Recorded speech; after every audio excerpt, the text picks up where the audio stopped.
Volvió Saint Seiya, Knights of the Zodiac, habitantes de la Commonwealth. Después de 2 largos años, Seiya y sus amigos llegaron para traernos el final de la segunda temporada, aunque sigo sin entender por qué le dicen tercera temporada, pero bueno, no importa. Lo que realmente importa es que los caballeros están de vuelta, y acá tienen el resumen de los primeros 2 episodios. Yo soy Diego Expendable y bienvenidos a The Commonwealth.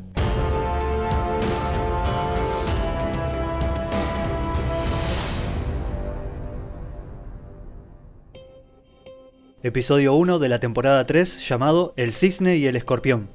El episodio empieza con el patriarca regocijándose de que pronto va a morir Athena, ya que solo quedan 5 horas, y de repente aparece una chica llamada Cleo, una historiadora del santuario y maestra artesana, quien le entrega una máscara al patriarca, a lo que este la felicita y le pregunta qué opina de la situación del santuario y de que quiere asesinar a Athena. Cleo se limita a responder diciendo de que ella solo se dedica a hacer su trabajo y observar, y luego se retira de la sala, mientras Saga vuelve a manifestarse por un momento, hasta que el Saga malvado vuelve a tomar el control y asegura que va a gobernar el mundo, al mismo tiempo que Cleo se da cuenta de todo lo que está pasando. De ahí pasamos a la batalla de Seiya y Milo, donde este le tira su meteoro de Pegaso, pero este lo esquiva y ataca a Shiryu y a Seiya con la aguja escarlata, dejándolos inmóviles en el piso hasta que entra Yoga con Shaun en sus brazos, dejando boquiabiertos a sus amigos tanto como el Caballero Dorado. Él les cuenta de que Shaun le cedió parte de su vida, y vemos el momento cuando Yoga despierta luego de lo del ataúd de hielo, y sostiene a Shaun en sus brazos, quien le cuenta que tuvo que elevar su cosmos al máximo y darle su calor para poder traerlo a la vida. Yoga le pregunta por qué hizo tal cosa y ella le responde porque no quería perder a nadie más, pero que no se preocupe de que ella va a estar bien. Entonces Yoga le dice a sus amigos de que se levante ya que tienen que seguir adelante, pero Milo se burla diciendo de que es imposible que lleguen a la alcoba del patriarca. Yoga le responde de que para los santos de Athena nada es imposible, e inmoviliza a Milo con el aro congelante para que sus amigos puedan escapar llevándose a Shaun con ellos. Ya estando solos en el templo, ambos se disponen a empezar la batalla. En otra parte vemos a Yunei y a Kiki yendo a toda velocidad para avisar al santuario de que el patriarca es un impostor, así poder detener esta batalla. En tanto Kiki le hace burla porque él puede volar y ella no. Volviendo al combate, Yoga congela a Milo con su polvo de diamantes, pero este sale de hielo enseguida dejándole una aguja escarlata en el pecho, mientras le explica que una vez que le lance las 15 agujas, él va a morir. Pero Yoga no se rinde y ataca a Milo una y otra vez, mientras que este le lanza casi todas sus agujas, dejándole la última para el final. Y cuando está por acabar con Yoga, se da cuenta de que este le congeló las piernas cuando le tiró todos los ataques anteriores. Entonces Yoga aprovecha el momento y le lanza un fuerte ataque logrando golpear a Milo y quitándole el casco. Pero este cae parado y ve como Yoga comienza a perder la estabilidad, errando los golpes contra su oponente y quedándose sin fuerzas. Milo le dice de que no tiene sentido que haya regresado, revelando ahí de que Camus no lo congeló para matarlo, sino para salvarle la vida de la batalla de las 12 casas, y por eso está dispuesto a perdonarle la vida diciendo de que en unos días se va a recuperar por completo. Pero Yoga no acepta su perdón, y lo ataca con un golpe cayendo al suelo debido a sus graves heridas. Entonces Milo se comunica con Camus reconociendo que Yoga es un verdadero caballero que no va a dejar de pelear hasta el final, y decide pelear con él con todas sus fuerzas. Mientras que por el otro lado, Camus entiende a su compañero pero confía en que su discípulo va a seguir adelante. Los dos guerreros se paran frente a frente y lanzan sus máximos ataques al mismo tiempo que podemos ver a Seiya y a los demás dándose cuenta que algo grande pasó en la casa de Scorpio, y Shaun se preocupa, pero Seiya la tranquiliza diciendo de que pronto los va a alcanzar. Pero nosotros vemos como Yoga cae al suelo luego del último ataque de su oponente. Milo canta la victoria por un momento, pero ve que Yoga le lanzó las 15 agujas escarlatas de hielo sin que él se diera cuenta, y de no ser por su armadura dorada, ya estaría muerto, por lo que Milo reconoce su derrota ante el joven caballero que alcanzó un nivel incluso más alto que el suyo, y lo toma en sus brazos mientras piensa si Saori Kido realmente va a traer la destrucción tal como decía la profecía, pero decide confiar y salva a Yoga, quien estaba muy cerca de la muerte.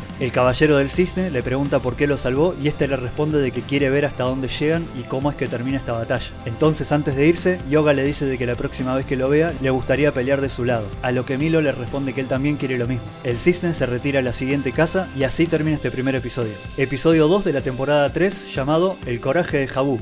Este episodio comienza con los caballeros de bronce secundarios protegiendo a Athena del caballero de plata, Dante de Cerbero. Tatsumi se pone muy contento por su llegada y Jabú desafía a Dante para pelear en un coliseo que está ahí cerca, y este acepta con la esperanza de que unos simples caballeros de bronce lo entretengan un poco, al mismo tiempo que Seiya y los demás siguen corriendo hacia la casa de Sagitario, cuando de repente Shaun se recupera y le pide a Seiya de que la baje para correr junto a ellos. A todo esto, la llama de Scorpio se apaga y Tatsumi se preocupa demasiado, a la vez que presiente que algo se le acerca, y termina siendo Kiki quien le da da un buen susto. Atrás de él llega Yuné, quien le cuenta que Marín, Mu y Aldebarán murieron a manos del patriarca, quien en realidad es un impostor, y ella está ahí para informarles a los caballeros dorados de la situación con la intención de frenar esta batalla. Entonces Kiki decide quedarse para proteger a la diosa Athena y de paso para molestar a Tatsumi de vez en cuando, y los dos amigos se despiden y toman caminos diferentes. Kiki comienza a molestar al viejo, pero ambos escuchan los ruidos de combate de los caballeros de bronce secundarios. Ya en el pequeño coliseo, tanto Jabú como Dante comienzan a desafiarse mutuamente, y hasta que este último le dice de que es una locura querer enfrentar a un caballero de plata. Pero Jabú tiene mucha confianza en sí mismo, ya que después de la derrota del torneo galáctico, los 5 caballeros se pusieron a entrenar arduamente para ser más fuertes y proteger a Athena como corresponde. Dante pierde la paciencia y les dice que lo ataquen todos juntos, pero Jabú dice que no van a caer tan bajo, y le sugiere que llame a sus amigos. Pero para su suerte, o mejor dicho mala suerte, 2 de sus amigos lo escucharon y se suman a la fiesta. Ellos son Moses de Ballena y Asterión de Perros de Caza, quienes atacan inmediatamente a Ichi de Hidra y a Van de León Menor, dejándolos muy golpeados. Sus otros amigos van a socorrerlos y se disponen a plantarles cara a sus oponentes en un duelo de 3 contra 3. Jabú intenta motivar a sus amigos y empiezan a pelear con unos golpes rápidos entre todos. Geki de Oso se enfrenta cara a cara a Moses de Ballena, quien comparte una musculatura similar a la de él, y comienza atacando al Santo de Plata, ahorcándolo unos instantes hasta que este logra zafarse y lo arroja por los aires para hacer su gran técnica, te rompo la cabeza de una piña. Y mientras Geki está cayendo, observa a Jabú diciéndose a sí mismo que no puede perder, o le estaría faltando el respeto al esfuerzo que él puso sobre sus amigos.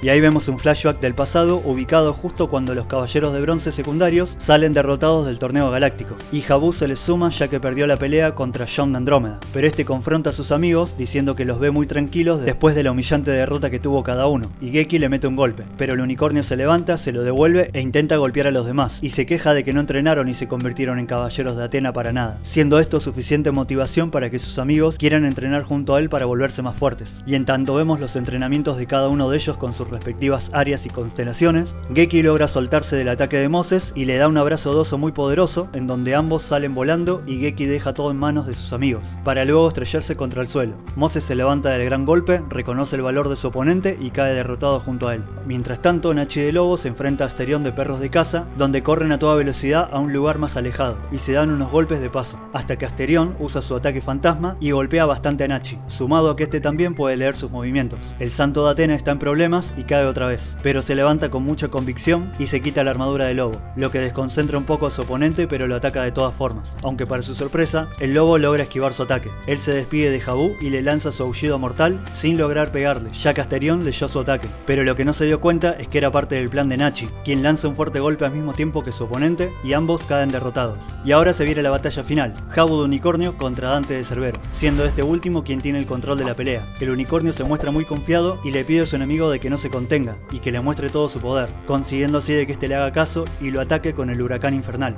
el cual resiste en un principio pero que al final termina golpeándolo duro. Pero Jabú es un tipo duro de matar y con una voluntad de acero y determinación comienza a ponerse de pie. En tanto le cuenta que de pequeño trabajó con su padre en la mansión Kido cuando de repente vio a Saori por primera vez y sintió que ella era como una diosa noble y hermosa y que su destino era protegerla, por lo que se levanta una vez más, esquiva el ataque de Dante y lo ataca con el galope de unicornio, venciendo así a su contrincante de plata. Jabú lo reconoce de que peleó bien, pero que él es el protagonista de esta historia, y cae desmayado junto a él, y así termina este segundo episodio.